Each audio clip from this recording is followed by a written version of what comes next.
Coucou tout le monde, salam alaikum, j'espère que vous allez bien. On s'était laissé la semaine dernière sur ce résultat qu'on attendait avec impatience après plus d'1 an d'attente. L'IRM et les tests génétiques nous reviennent et les généticiens nous disent que tout est normal. Et ils ne comprennent pas forcément, mais le médecin nous explique que les tests qu'on avait effectués ciblaient des maladies précises et spécifiques quand ils voient ce genre de cas comme celui de Selmen. Et lors de cette consultation, il nous informe enfin qu'un nouveau procédé de recherche vient de faire son apparition, le génome. Le génome, c'est quoi ? Pour faire simple, il permet de faire une recherche sur l'ensemble des gènes et non plus sur des gènes ciblés et spécifiques. Donc là, à ce moment-là, il y a de l'espoir. On pense que les réponses vont être plus rapides, mais on comprend donc qu'on va repartir dans de nouvelles procédures et recherches et que ça prendra encore quelques mois, voire même des années. On part sur plein de tests, IRM, encéphalogramme et donc ce fameux génome. Pendant ce temps, Selmen, il est pris en charge par divers praticiens, orthophonistes, psychomotriciennes, kinés. Et à ce moment-là, on se rend vraiment compte des difficultés qu'il a à ramper et tout le retard qu'il peut avoir par rapport à un enfant classique. Et c'est en le voyant pratiquer avec la kiné, la psychomote, etc. que là, on se rend compte vraiment du retard cumulé. Et nous, en tant que parents, dans cette histoire, on est pris de plein fouet par le fait de se dire que notre enfant a quelque chose qui ne va pas. Surtout que autour de nous, on n'a pas vraiment d'éléments de comparaison. On n'a pas vraiment d'enfants dans ce genre de cas, en fait, avec ce genre de cas. On accepte l'épreuve, elle est dure, mais c'est ainsi. On est pris entre l'acceptation de cette idée, mais aussi l'espoir que tout rentre dans l'ordre, parce que oui, on avait vraiment de l'espoir. C'est ce côté espoir qui ressort. Subhanallah, on l'a toujours eu, et encore aujourd'hui, si nous n'avions pas eu les bonnes personnes sur nos chemins, je pense que cette épreuve, elle aurait été traumatisante, mais Allah en a voulu autrement, alhamdoulilah, parce que vraiment de sa naissance jusqu'à aujourd'hui, nous avons été tellement facilités avec Selmen, subhanallah. Parce que vous savez, quand on dit qu'avec chaque épreuve, il y a une facilité, et bien avec Selmen, c'est exactement, je peux vraiment dire que oui, effectivement, subhanallah, c'est vrai en plus. Allah nous a tellement adouci cette épreuve, mais avec Selmen, justement, en même temps. Et c'est ça qui est beau, en fait, dans son histoire à Selmen, c'est que quelque part, quand on me dit, oui, le pauvre, oh, vous faites de la peine, on a beaucoup de gens autour de nous qui ont de la peine et qui sont là, Msakin, Selmen, le pauvre, etc., et qui nous plaignent, etc. Mais on a envie de leur dire, mais non, arrêtez. Pourquoi vous nous plaignez en fait ? Mais non, cette épreuve, elle est belle. Pour nous, elle est magnifique parce que Selmen est beau déjà. Selmen, dans l'épreuve, il est beau. Allah, il nous a envoyé cette épreuve qui est certes difficile. Je ne dirais pas qu'elle est facile, cette épreuve. Mais qu'est-ce qui est difficile pour nous aujourd'hui dans cette épreuve ? C'est tout le côté organisation, tout le côté physique en fait. Voilà, c'est vraiment le côté physique pour moi qui est difficile et pour mon mari aussi. Mais plus pour moi parce que c'est une charge lourde. Selmen, il ne marche pas. Donc il faut le porter. Après, il se déplace à 4 pattes. Donc il y a des choses qu'il va pouvoir faire en autonomie seul. Mais il y a pas mal de choses où je suis obligée d'intervenir. Le poser sur une chaise quand j'ai besoin que ça aille vite et que parce que j'ai aussi j'ai 3 enfants à côté, donc des fois j'ai besoin que ça aille vite et je peux pas forcément attendre derrière Selmen, malheureusement, même si on essaie au maximum de le laisser faire à son rythme, mais la plupart du temps je vais le prendre vite et je vais le monter soit sur sa chaise haute parce qu'il a une chaise moulée en fait sur lui. Donc il a du matériel et du coup pour pouvoir l'installer sur ce matériel là il faut le porter, donc pareil, on a un étage donc il faut le monter. En général il monte seul, mais pareil, quand j'ai besoin que ça aille vite, etc., je suis amenée à le porter. Donc ça c'est difficile dans l'épreuve, ça c'est difficile de le porter, c'est lourd jusqu'à la voiture, on va pas le laisser ramper, enfin pas ramper mais marcher à 4 pattes jusqu'à la voiture dehors. Donc oui, quand on est à l'extérieur, si on n'a pas une poussette on le porte. Donc ça c'est des choses qui sont difficiles, mais hormis ça, alhamdoulilah, on n'a pas à se plaindre en fait, parce que Selmen c'est un enfant comme les autres. Et surtout, c'est un enfant qui est beau, masha'Allah, il a une lumière sur lui. Du coup, quand je vous dis que Allah nous a adouci l'épreuve avec Selmen, elle est là en fait, c'est que c'est un enfant, il est trop attachant, il est mignon comme tout, tabarakallah, il est, comment vous dire, on s'attache vite à lui en fait, on oublie le handicap, et même le handicap fait partie de lui, ça fait partie de lui. Donc nous, aujourd'hui, on peut pas, comment vous dire, on peut pas voir Selmen autrement. Donc alors oui, l'épreuve, elle est dure à un niveau, mais on la sent plus en fait, on la sent plus, et pour nous c'est une ni'ma. Donc en fait Allah nous a envoyé cette épreuve mais il nous a envoyé Selmen pour l'adoucir. Voilà, c'est vraiment sur ça que je vais conclure, sur cette partie-là de l'histoire. Le bonheur qu'on a eu de le voir enfin évoluer, enfin un peu. Car Selmen tentait de ramper, mais n'avançait jamais. On voyait la difficulté et l'effort que ça lui nécessitait. Et en tant que parent, je peux vous dire que c'est très frustrant. J'imagine même pas pour lui à l'époque. On entendait partout autour de nous l'expérience des uns et des autres qui essaient de nous rassurer. Pareil pour la famille qui nous disait qu'il y avait la tante du cousin au voisin au Maroc, etc., qui a marché à 1 an et demi, 2 ans. On avait plein de retours d'expérience. C'était marrant parce que tout le monde s'y mettait en fait. Le cousin du frère, de la cousine, de la voisine, de la tante enfin voilà, franchement ça nous faisait trop rire à chaque fois. Donc voilà, chacun essayait de nous rassurer un peu comme ils peuvent. Mais bon, nous, à ce moment-là, on s'accroche quand même, on a espoir que tout rentre dans l'ordre. Et on voit surtout Selmen s'accrocher, un battant. Il ne lâche vraiment jamais l'affaire et jusqu'à aujourd'hui. C'est vraiment une leçon, j'ai envie de dire, de combativité. Il nous apprend chaque jour, il a une force en lui, car bien qu'il ait ce retard, il voit les autres faire et il veut faire comme eux. Il prend des risques qui le mettent en danger et ça, il n'en a pas conscience car il a un problème d'équilibre, il vacille, il n'a pas acquis vraiment les réflexes primitifs qu'on a, qui sont innés normalement, comme par exemple mettre la main au sol quand on tombe, etc. Donc lui, quand il tombe directement sur la tête. Il veut tellement faire comme eux qu'un beau jour, on va vivre la première expérience traumatisante avec Selmen. Le moindre mal qui touche nos enfants nous touche directement. C'est alors qu'un jour, Selmen tombe de notre lit. Un grand boum. Je l'avais laissé une fraction de seconde. Mais vraiment, ça va très vite, subhanallah. J'arrive en courant, je le prends dans mes bras. Il pleure. Et je regarde son visage, je vois pas de sang, pas d'hématome, rien. Donc, je le rassure. Je le prends dans mes bras, je le rassure, je lui passe un petit coup d'eau. C'était le moment de passer à table, donc on mange. Là, voilà, il se calme très vite.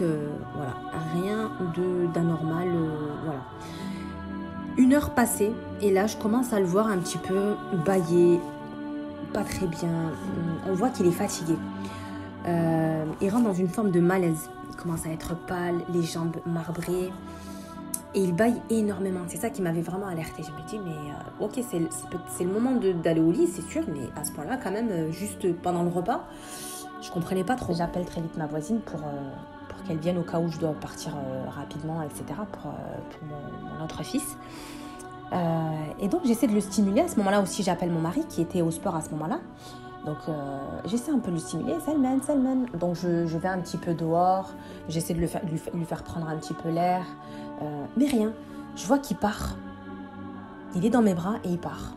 Il a la tête qui tombe. Son bras qui tombe. À ce moment-là, mon mari qui rentre. Il m'a à peine regardé. Il a regardé Selmen. Il a compris que ça allait pas du tout, qu'il y avait quelque chose. Son bras tombé. Il avait un côté, en fait... paralysée, on va dire, un côté hémiplégique. Je prenais sa main, elle retombait. Mais vraiment, c'était impressionnant. Ce jour-là, j'ai eu la peur de ma vie. Et encore aujourd'hui, je vous raconte pas. Mais vraiment, c'était juste horrible comme expérience. Et donc, on appelle très vite les pompiers. Pendant ce temps-là, à chaque micro-réveil qu'on faisait, parce qu'on n'arrivait pas à le tenir, à le garder éveillé. Donc, à chaque micro-réveil, il vomit. Et ensuite, il se rendort. Dès qu'on arrive un petit peu à faire en sorte qu'il ouvre un tout petit peu les yeux, il vomit. Non, c'était vraiment horrible. C'était horrible. Les pompiers arrivent très vite. Il est pris en charge dans la foulée.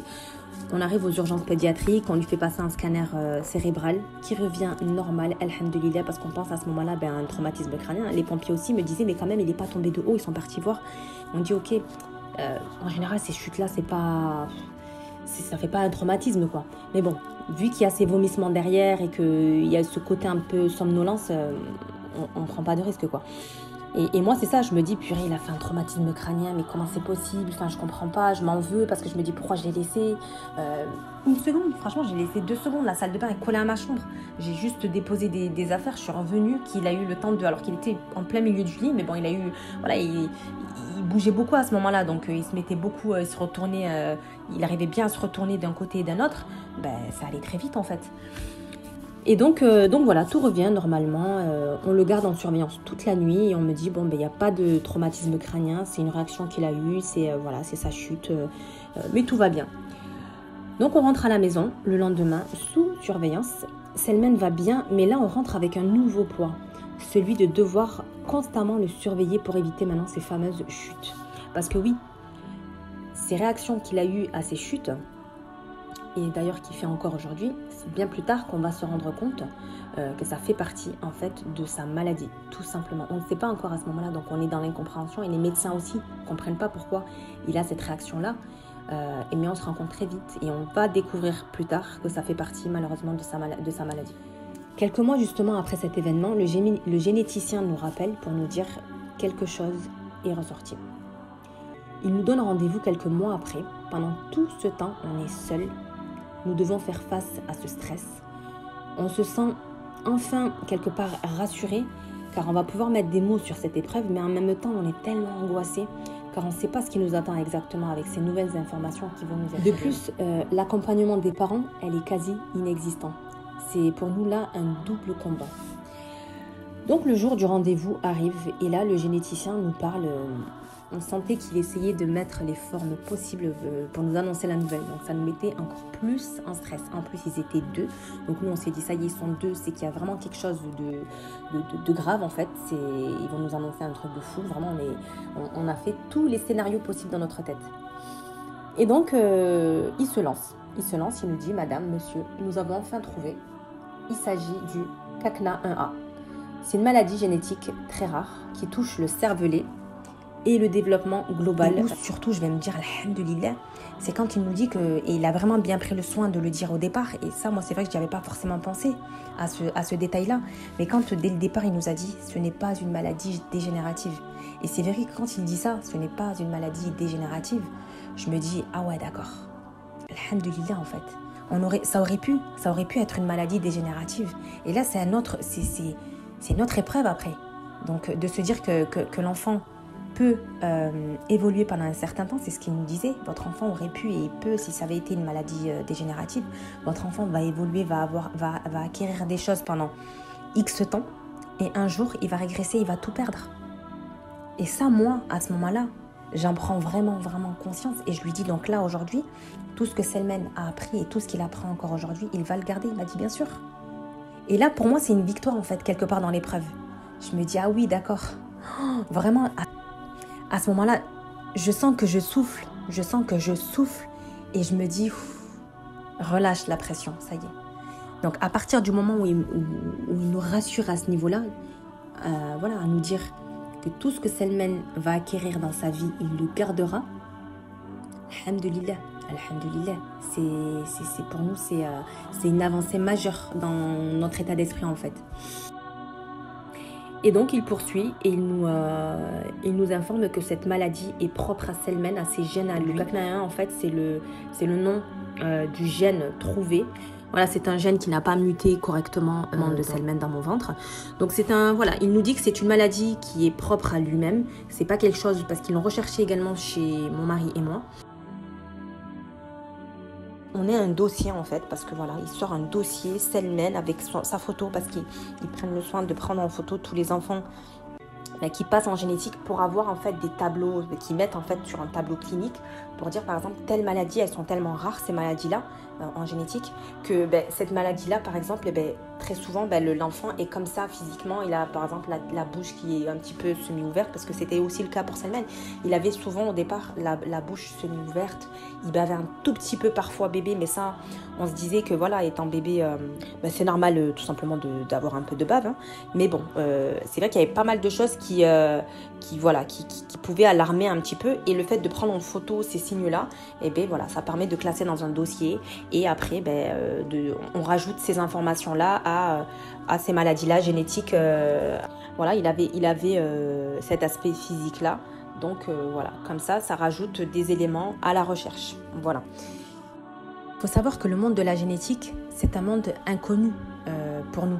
on n'a pas d'enfants en situation de handicap ou avec des maladies génétiques autour de nous. On n'est ni touché de près ni de loin en fait dans cette épreuve.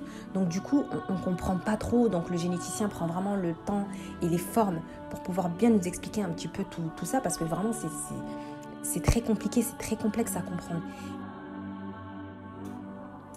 Et donc, on repart avec cette information à la maison, le cœur allégé de maintenant savoir, mais noué quant à la suite des événements pour Salman, car on découvrira que cette maladie, elle n'est pas sans conséquences malheureusement.